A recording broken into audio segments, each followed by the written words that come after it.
भानुप्रतापपुर उपचुनाव में कांग्रेस ने हासिल की बड़ी जीत। 21,171 मतों से बीजेपी को हराया। दुर्गुकुंडल सहित पूरे क्षेत्र में खुशी का माहौल। छत्तीसगढ़ के भानुप्रतापपुर में हो रहे उपचुनाव में कांग्रेस ने बड़ी जीत हासिल कर ली है। कांग्रेस की प्रत्याशी सावित्री मंडावी ने 21,171 वोट से जीत दायर कर ली है। वहीं बीजेपी को यह बड़ा हार का सामना भी करना पड़ा है। दरअसल विधानसभा उपाध्यक्ष मनोज मंडावी के निधन के बाद खाली एसटी सीट भानुप्रतापपुर में कांग्रेस ने स्वर्गीय मनोज मंडावी की पत्नी सावित्री मंडावी को चुनावी मैदान में उतारा और बड़ी जीत मिली। लेकिन बीजेपी की बात करें तो बीजेपी उसे अपना प्रत्याशी बनाया, जिस पर झारखंड में नाबालिग से बलात्कार के आरोप हैं। इस मामले में बीजेपी प्रत्याशी ब्रह्मानंद नेताम को झारखंड पुलिस गिरफ्तार करने कांकेर भी पहुंची थी और मतदान के बाद पुलिस ने नेताम को हिरासत में ले लिया भी था।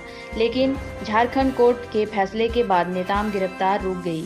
अब तक इस उपचुनाव में मिली कांग्रेस को जीत।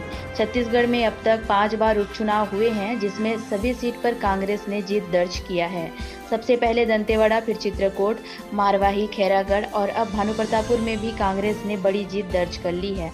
इसके बाद विधानसभा बाल्टीवार सीटों की बात करें तो 90 में कांग्रेस के पास 71 सीट पर कब्जा हो गया है। वहीं बीजेपी ने 2018 के बाद खुद की एक सीट गंवाई है और 14 सीट पर है। बहुजन समाज पार्टी 2 सीट पर है और जोगी कांग्रेस केवल 3 सीट पर है। इसमें से एक विधायक को पार्टी ने 6 साल के लिए निष्कासित कर दिया है।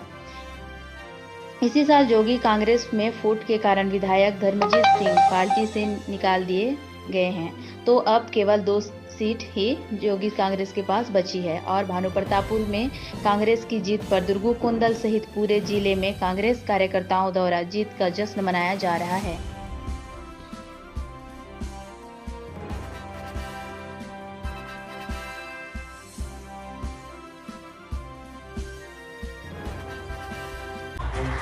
आज समय विशेष में बस इतना ही। कल फिर हाजिर होंगे नई खबरों के साथ।